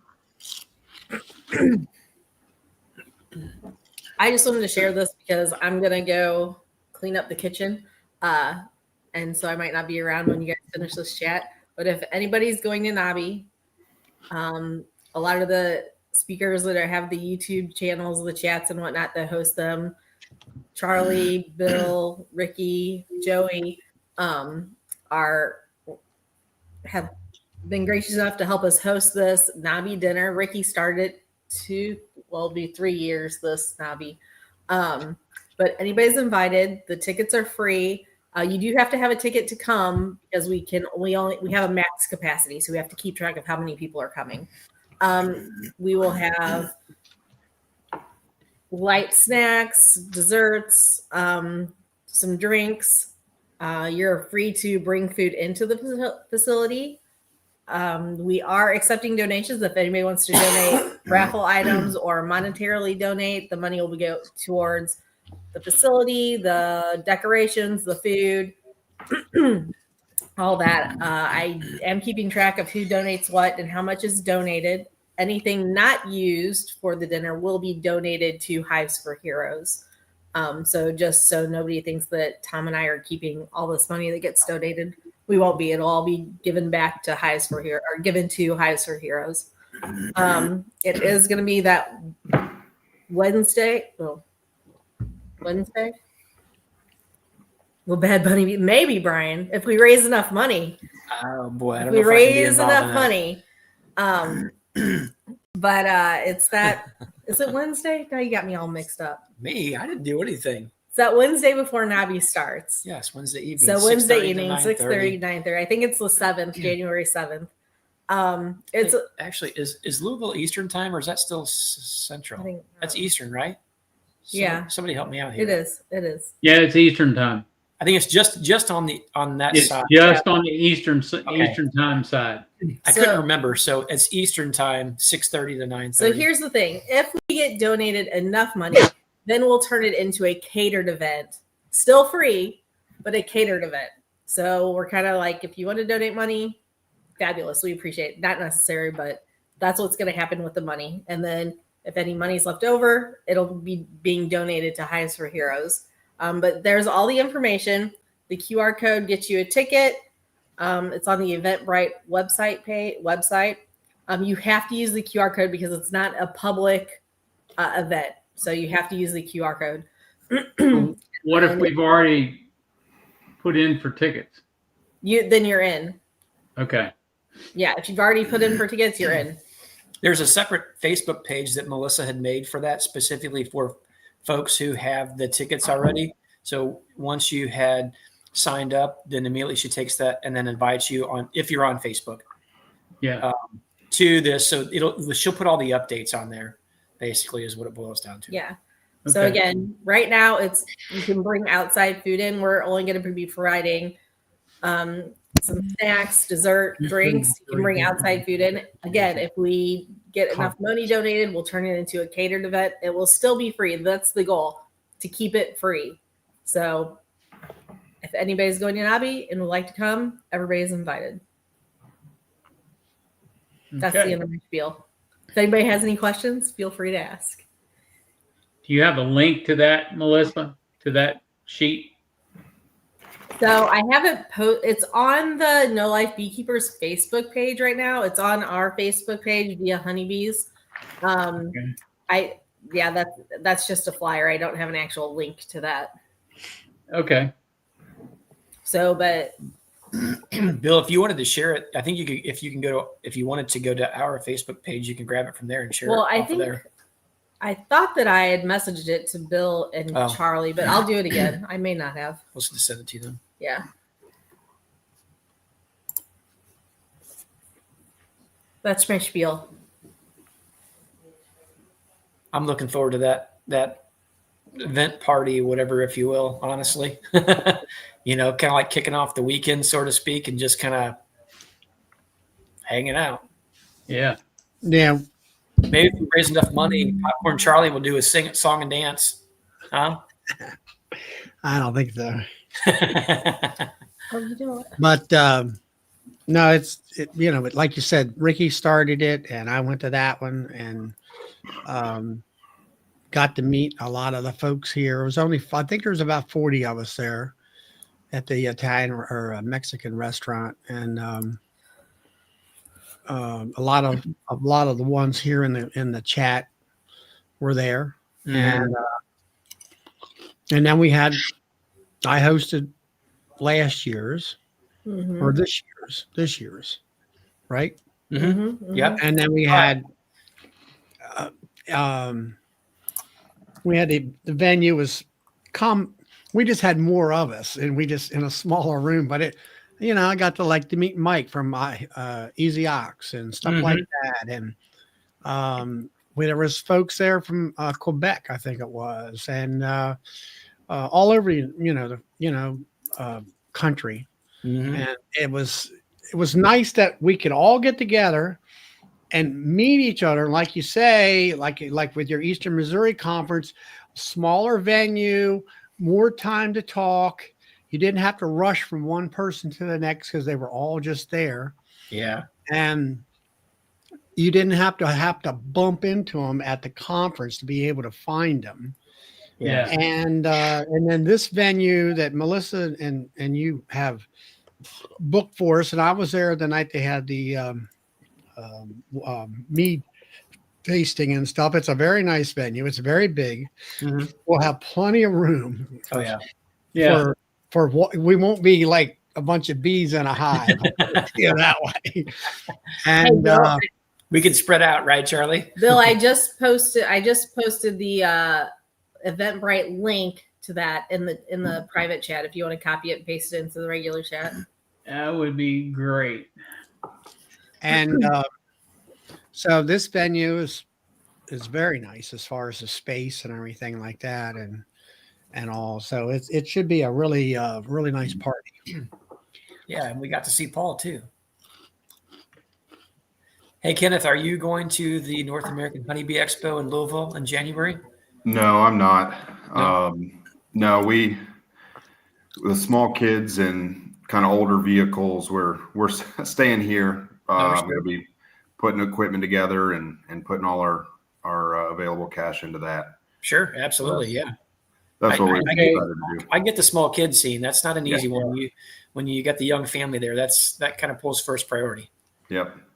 Okay, my wife does No most of the Life Beekeepers. so. It's in the chat. That's awesome. It's in the chat. Yep. That's a lot of work. Your wife, some people may not think there's much value in homeschooling, but I'll tell you, if you are the person who does the homeschooling, whether your wife combined, whatever, that's a lot of work. It is. It's wow. It's basically you have, if you think about it, you have these little versions of yourself, and they get to be on their bad days. They have their bad days, they have their good days, and you get to deal with the younger version of yourself, right? Kind of in that same light, and then trying to teach them school or get them to sit down and cooperate. That can be a challenge in itself sometimes. So I understand that. Yeah, we found some good groups. There's a 3-day-a-week co-op that they go to for homeschooling. It's all nature-based, so they're outside most of the time. My sister's great thing. Yeah. My sister's kids are involved in that, and actually all of her kids have gone through it. The oldest one that she has is 24 or 5, and another one just graduated. He's 20, and then she has 2 more that are going through it, 16 and 13. So she's almost done herself. So hang in there, man. There's a lot of value in homeschooling your kids, I think, especially in today's climate. Yep. Yeah, it's been good. We've got a good group, good community here in our area with the other homeschool families. That's good. It takes a community for sure. Yep. It does. Now, do the homeschoolers out there have to meet the state curriculum? There are. So when people ask me questions, honestly, my wife takes care of most of that. But the way it works in South Carolina, I believe there's 3 different ways. You can either follow the curriculum directly from the public school. You can follow the curriculum that's been put together by kind of a group, state group, or you can choose a different group to follow their curriculum. And we've kind of gone into the 3rd category. So we've pulled pieces from here and there and have it documented and things like that to meet the requirements. And we've kind of done it. Our kids are 2, 6, and 9. So we don't really have a school year. We kind of, or even like a school day. So sometimes they'll do stuff on Saturdays or Sundays. It kind of, as we can fit it in and as their interest can be kept is when we're doing that sort of thing. So it works out well.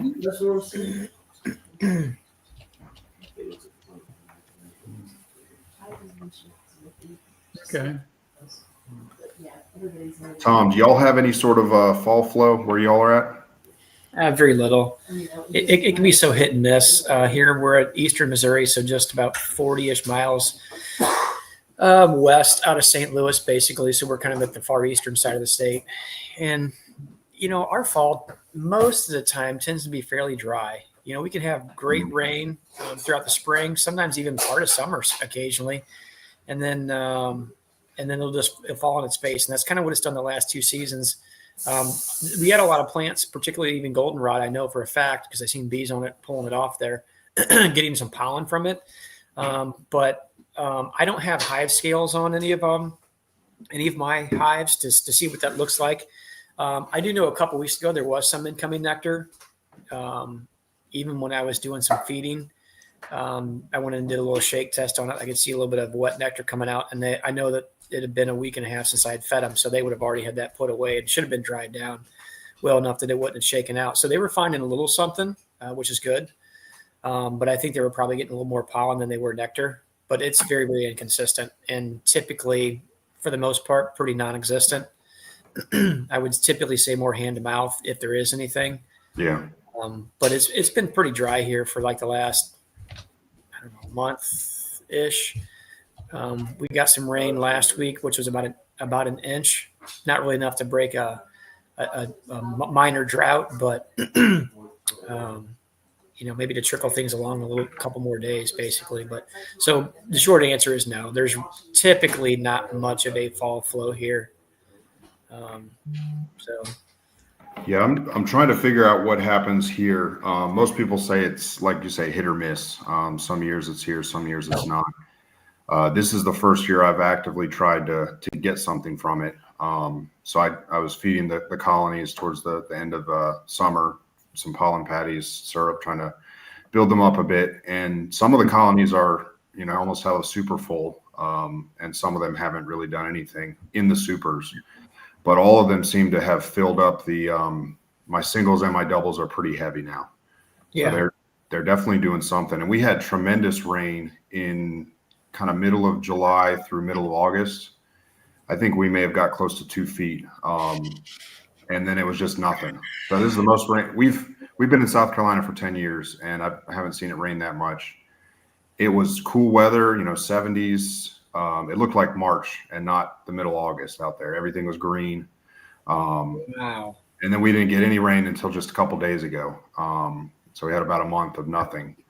And back into the regular September temperatures, low to mid 90s. And then we've got a little bit of rain here, so I'm hoping that'll kind of help fill out the rest of these supers. But they're bringing something in, and it's not goldenrod. I don't know what it really is. We've got a lot of goldenrod, in ditches, fields here and there, but I don't really see bees on it, and I don't taste it in the honey. Our fall honey, it tastes fruity, almost kind of like apples or something like that. So I'm not sure what it is that they're getting this time of year. Yeah. But we'll hopefully You have a lot of cotton down there in that area? Not right where we're at. Other parts of the state, yes, but nothing near us. Ours is just hay fields and woods. That's pretty much it. We don't have any row crops in our county, any significant amount. So it's just whatever's out. And our spring flow is mostly Chinese privet and blackberry. Do you guys have that spotted lanternfly in your area right now? Not in our area. I've heard that they found it in some parts of the state or over, just outside the state, but nothing right here yet. Okay. I only asked that because sometimes that can produce some nectar, I guess. And our fall flow, same thing last year. Whatever they were bringing in makes the wax very yellow, like bright yellow. All the new wax that they're building, and I don't know what that is. I don't know. Well, everybody, it's 10 o'clock. You enjoyed tonight. Please like and subscribe if you haven't. So I will see you. Don't forget about Nancy tomorrow night at 7:30. And I will see you again on Friday night on Charlie's channel. And you guys have a great week and stay out of trouble, Tom. All right. Y'all have a good night. Catch y'all later.